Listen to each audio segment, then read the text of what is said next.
Hey everybody, welcome back to the Yarnivore Podcast, episode 117. Woo! I'm gonna try not to say so much, but I can't guarantee squat. It's been a busy week. It will be another busy week. Bebop has come to say hello. Come on, babe. Come here. The podcasty people would like to see you. Say hi, I'm Bebop. Look over here. But mommy, I don't like being turned out. Hi.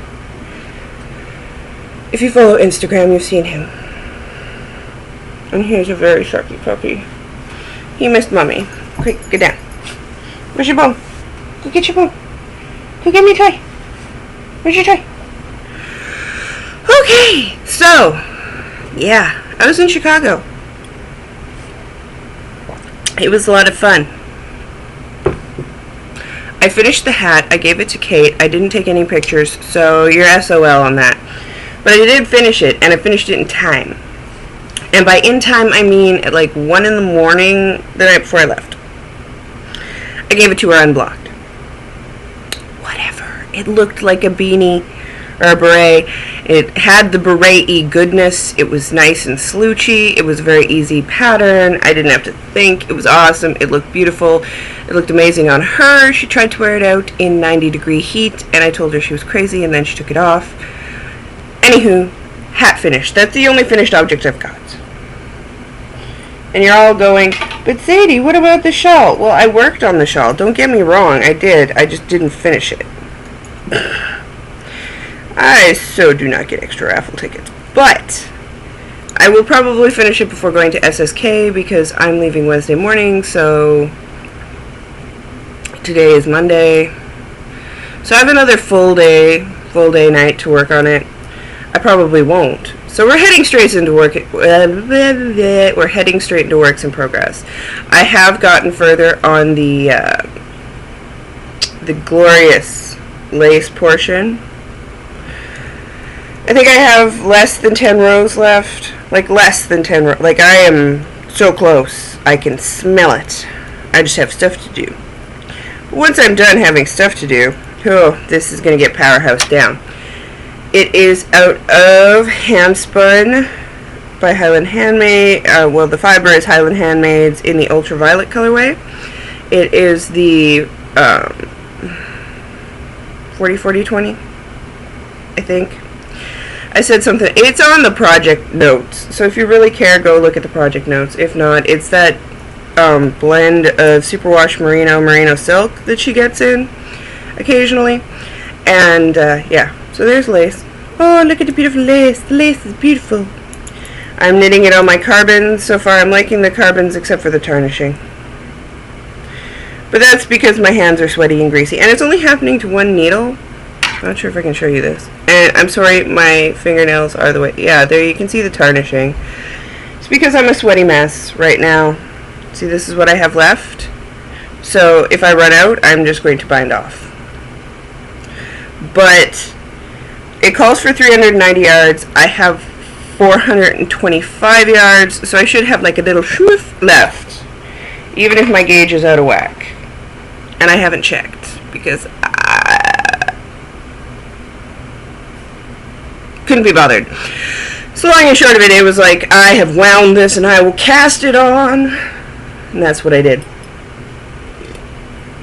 We're on our second cup of coffee today out of Jack Skellington's head. Gotta love drinking out of a skeleton head. Okay, other works in progress. I did take works in progress with me. Yeah. I was too busy reading on the flight there. I did get some knitting done. I had a horrible delay. It was the delay of delays. Like, it was the kind of thing I was texting Katie because it was horrible. First of all, Chicago had thunderstorms, so they weren't letting people land. So it was thrown back an hour. Whatever. An hour? Whatever. And then it was delayed again because Chicago wasn't letting anybody land from the West Coast. I don't know how Minnesota is the West Coast, but apparently it is. So we were delayed yet again. Now my plane was supposed to take off at 3, and we were boarding at 5:30. We boarded the plane, and we had to sit on the runway and wait to get clearance from Chicago, which took another half hour. So, 6:45, we still haven't left. Then, we get to the runway, and apparently I'm tangential, so you're going to get a lot of yammering in between my works in progress. So, you know how the plane, it starts up, and then you can, you hear the engines revving, and it starts to go really fast right before it goes poo into the air? Yeah, we got to the revving engine and the going really fast portion, and then all of a sudden everything stopped. Like, everything. The entire plane just went and everyone lurches forward, and then there's, everybody in the plane. Oh! Yeah. A mechanical. Thankfully, we weren't airborne, so it wasn't a mechanical we had to fly back for, but we still had to, stop, taxi back to the gate. And it was the rudder. Something was up with the rudder. It turned out to be the sensor in the rudder. That took an hour to fix. So we got there, and the intercom person said, you can stay on the plane or you can get off the plane. And then half the people got off the plane, and then the intercom person came on again and was like, okay, half the plane is gone. Everybody has to get off the plane. So we all deplaned. And they said it's going to take a half hour. 25 minutes, half hour. Then the gate agent said it's going to be another 15 minutes. And this is before we even find out if they're going to have to switch planes or not, because they're trying to fix the mechanical. After an hour, they had the mechanical fixed, and we were allowed to get back on the plane. And then we were on the plane again for another 20 minutes before we could fly, because we had to get new clearance from Chicago. And in between all of this, one of the reasons we were delayed, because we got clearance, we had our pilot, and we had one flight attendant. The other flight attendant didn't show up, so we had to get another one who was just landing to run from the other side of the Minneapolis concourse to our plane so that they could be our flight attendant. So we missed our original gap anyway, which is why we ended up sitting on the tarmac for so long. It was one of those weird flight days, and I was so glad I had a direct flight, but people were losing their crap, particularly the ones who had international flights that they missed. And I felt so bad for the gate agent. I just went up to the gate agent and was like, if I can't get out on this one, just tell me if I can rebook on one for tomorrow morning. That's all I need to know. And he's like, yes, we can rebook you on one for tomorrow morning if this flight goes bunk. I was like, okay, I'm good,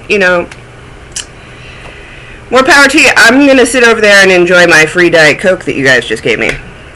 Well, everyone else is yelling at him. I'm just like, thumbs up, please, because I got my iPod on. He's like, can you? So, I was trying to be really nice to the gate agents. I hope it worked, because everyone else was being bastardly. It was funny. I was like, whatever. I'm going to get into Chicago eventually. And then I was delayed on the flight out because the runway was so backed up. They had an entire U-line of planes waiting to take off, because apparently they were all supposed to take off at the exact same time and no one thought to check. I would not want to be a person working at the Chicago airport, just because that was oh my god. And my friend Lily and her sister Kate, who flew from New Zealand to San Francisco to do research, and then we're in Chicago for research for Lily's PhD. They had a flight from Chicago to LAX, and then they were catching the flight home to New Zealand. So from LAX to New Zealand. Their Chicago flight was delayed for 4 hours. They missed their connector, and they didn't get on the plane to New Zealand. I would have been crapping a brick at that point. Anywho, works in progress. So, we did get a fair amount of work on the plane, because I didn't want to take the shawl on the plane, because I have the, I printed out the pattern page because I couldn't get it to reorient on my, what is it? What do I use? I use a PDF reader. What one is it? It's the popular one. PDF Expert? Something like that. Whatever. I couldn't get it to reorient the way I wanted, so I just printed out the page that had the pattern on it.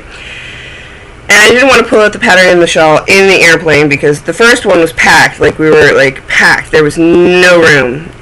The second one I probably could have, but I hadn't packed properly. So it was just, seriously, 4 days of walking. I have blisters on blisters. But I had so much fun. I saw the Chicago Institute of Art, I believe, or the Art Museum. I got to see, like, really famous paintings. That was fun. I went to the Bean. People from Chicago know of the Bean. I didn't know of the Bean, but Kate was like, we have to go to the Bean.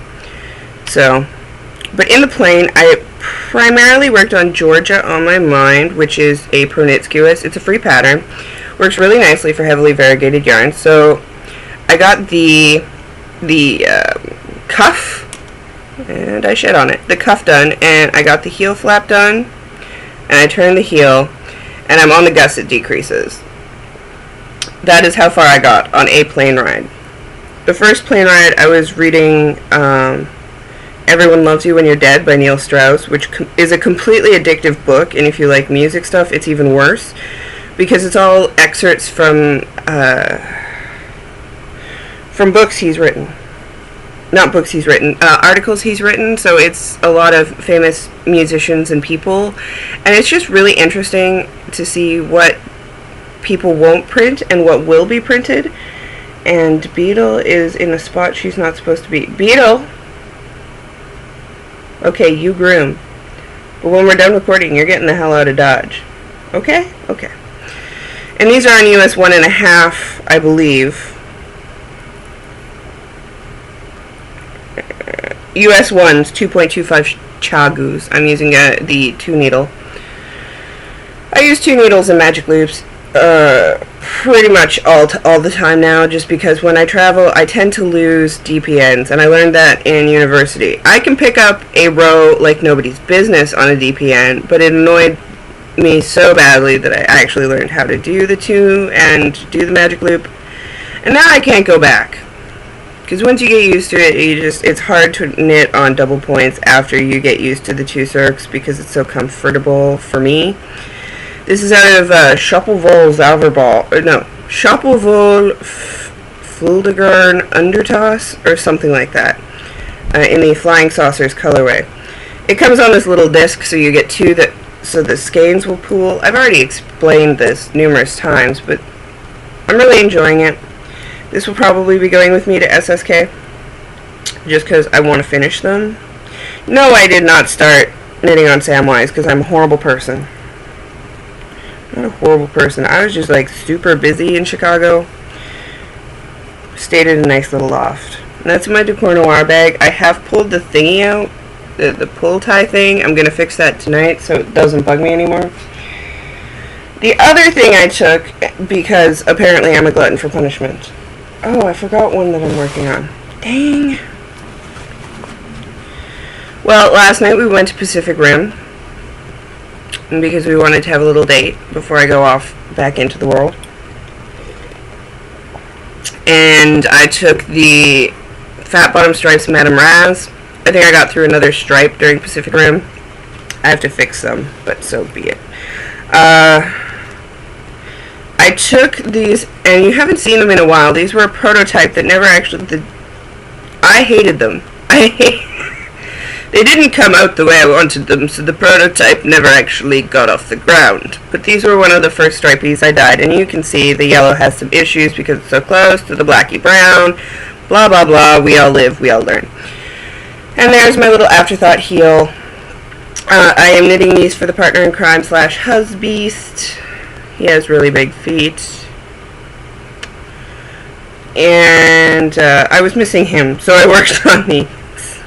It's weird to sleep alone when you're not used to it. No. It's just weird. I was like, there's nothing in my bed. I moved the comforter into a different position, so it felt like I had a dog at the bottom of my, bottom of my bed. And then I had, like, the pillow all warpy, so it was kind of like, I have a person next to me. It did not work. I am spoiled, and I do not like sleeping alone. So I finished the first one, and I kitchenered the toe while we were at the hostel. You know you're rock and roll when you're kitchenering a toe in your hostel.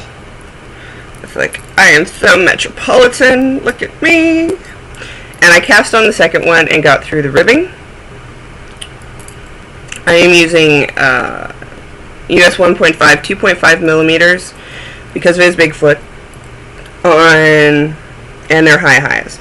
I like high highs. I think they're still my favorite. I'm not sure.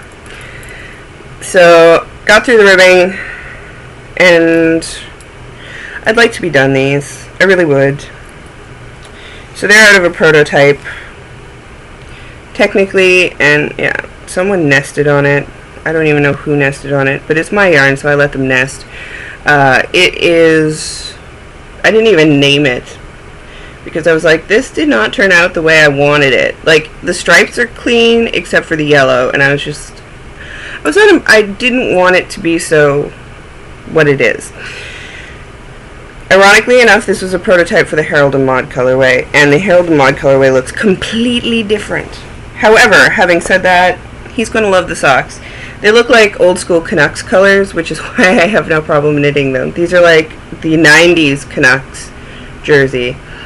And I congratulated people on the Stanley Cup win when I was there. Sorry, Californians, the Blackhawks won. I almost bought my brother's Stanley Cup champion shirts with Blackhawks on them because I knew it would bug them. Because they're hardcore Canuck fans, and they would just be like, sis, why are you trying to make me want to kill you? I thought it was funny. I didn't do it, though. I wasn't about to spend $15 on each brother for something that they would never wear and would probably take offense to. I was going to get one for myself and then wear it and be like, oh, pump Chicago, but yeah, didn't happen. No spinning, because I am a turd of fleece fail. Woo! I am owning my fail. Fail. Total fail. Sorry. Busy warping, busy dyeing, busy getting everything ready. Because when you have 3 days turnaround, like, oh wait, Sunday, Monday, Tuesday. Yeah, I have 3 days in between my two flights. And on one of those days, I will not use my middle finger. I am writing my learner's test. Thank you, America. I have to start from the bottom again. Side tangent. When I lived in Canada, I wrote my learners. I got my learners. I never progressed to my license. I had a brain tumor. I had other things to do. And then I couldn't drive. So hey, life happens. But here in America, you can't get everywhere by bus or by tram, especially not when you're living in the suburbs. So,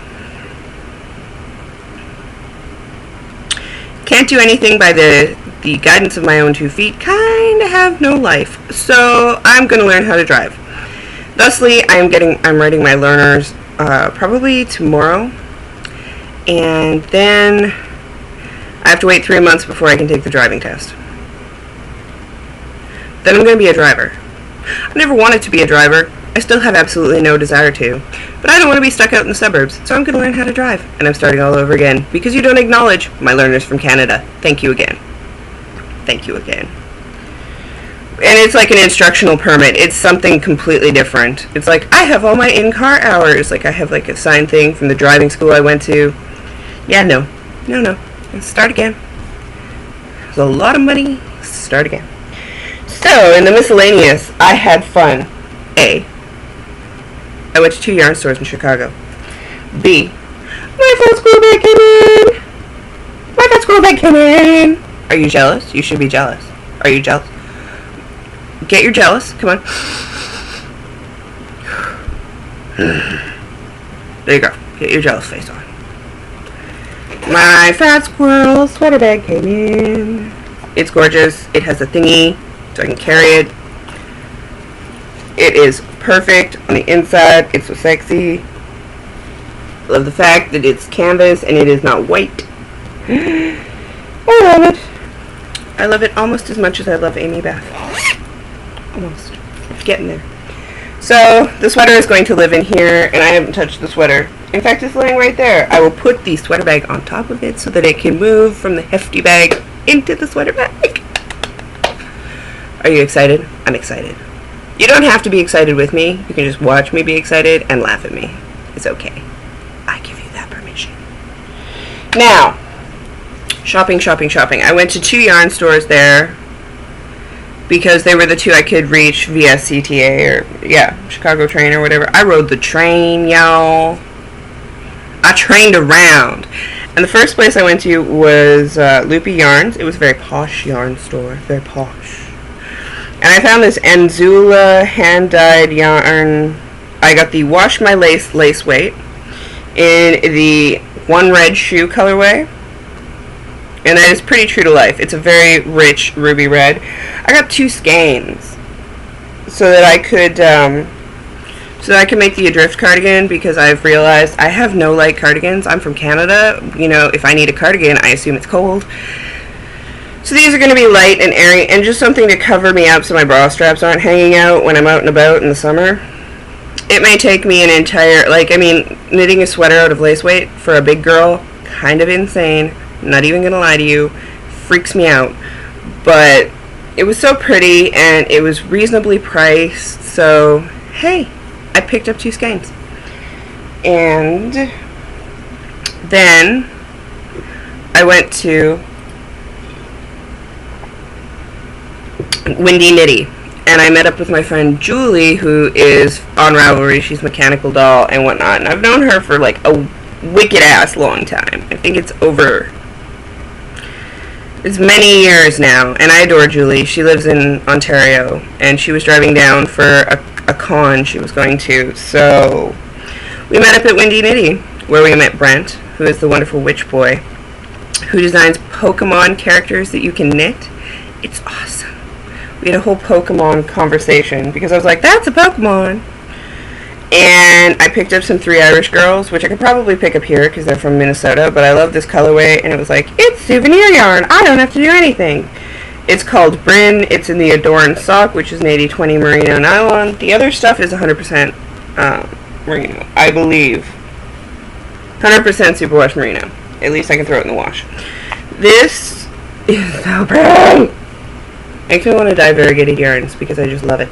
Love, love, love. Shades of purple, shades of a chartreusey green, this bright, brilliant aquatic teal. See, I'm making up new words. It's gorgeous, and I love it. And then, while I was there, I picked up botanical knits, because apparently everything I do is as a result of my friends. And after seeing the fat squirrel knit the twigs and something, hold on, it's in here. That, and I liked most of the patterns. I don't wear mitts because I don't, but I liked all the other patterns in here. I think the cardigans I would knit, the hats I will knit, the fingerless mitts I will knit. Probably won't knit the sweater. I never wear wool sweaters. I learned my lesson. I made one once. I did. And it was so warm that I never wore it. I ended up giving it to a friend of mine who does... Where the heck is he? Here we go.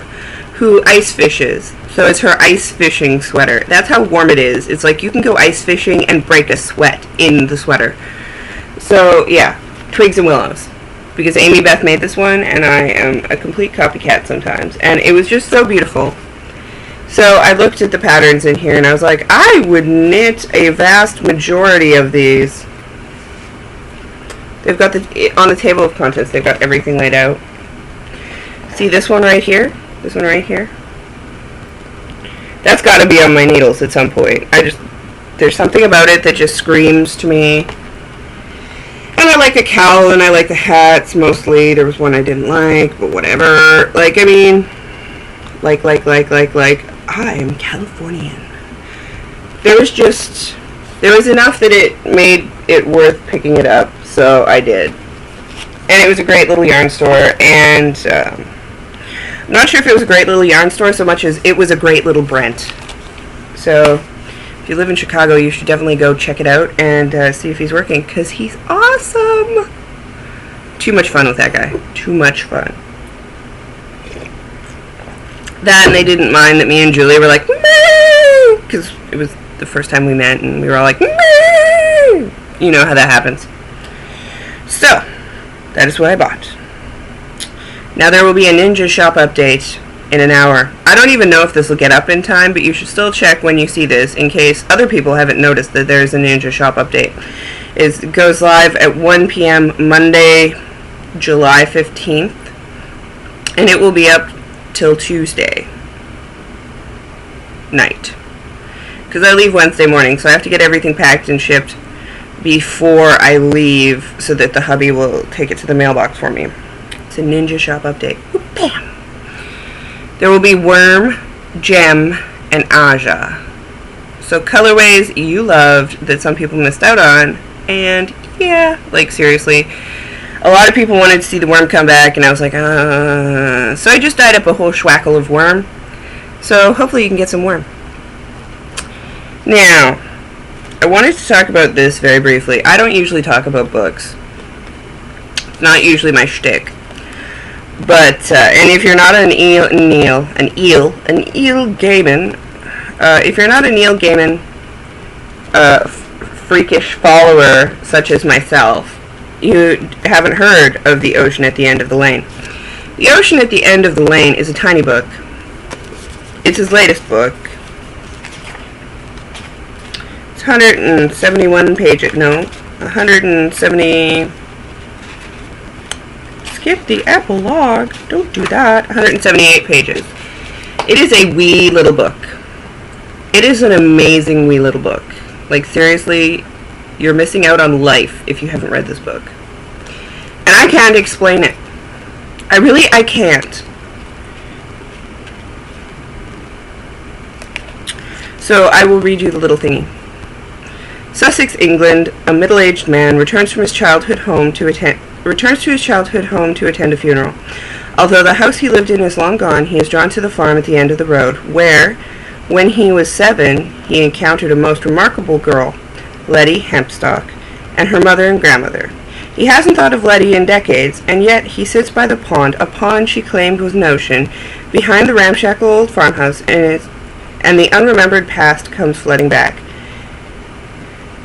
And it's past too strange, too frightening, too dangerous to have happened to anyone, let alone a small boy. 4 years earlier, a man committed suicide in a stolen car at the farm at the end of the road. Like a fuse on a firework, his death lit a touch paper and resonated in unimaginable ways.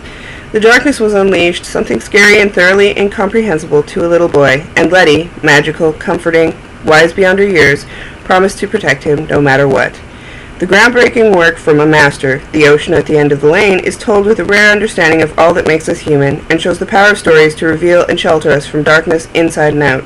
It's stirring, terrifying, and elegiac fable, as described as delicate as a butterfly's wing and as menacing as a knife in the dark. I don't know what elegiac means, but hey, check it out. Check it out. I don't often do that, but it rekindled my love of books. I was having a blah book moment, and it's fantasy, but it's so much more. It's not even fantasy. It doesn't feel like fantasy. It feels like a memory. It feels like childhood. It feels like fairy tales, but it also has this grown-up context to it. I can't explain it. Just go read it. Now, our music this week. Until I see you next week. Our music this week is... doesn't even say who it is. Neutral Milk Hotel. Neutral Milk Hotel. And this is one of their best albums, in my opinion. I'll show you this. In the Airplane Over the Sea, there are 11 songs. You should totally check it out. I'll put some YouTubes in the show notes when I get around to it, if I get around to it. If I don't get around to it, because I'm going to SSK in a day or two, and I still have to tag all the skeins for the update in an hour,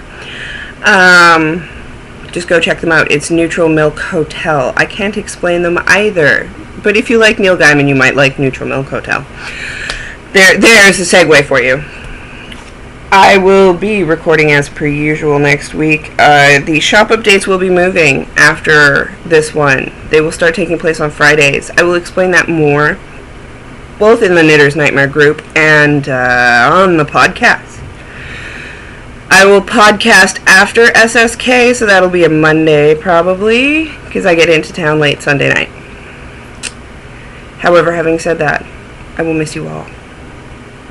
I hope everyone has a great week. I hope everyone has fun knitting and spinning. And if you're tired of fleecing, you're almost done. And I can't believe how well everyone is doing, and I'm a fail. So I wish you happy knitting and spinning. Until next week, I am Blue Ruin on Ravelry, We Shoot Stars on Plurk, Sadie Ruin on Twitter, Sadie Ruin on Instagram. Come join the Yarniverse group, because when we hit 700 members, I might do something special. And join the Knitter's Nightmare group, Yarniverse and Knitter's Nightmare. Join both groups. Just do it. I will see you on Monday.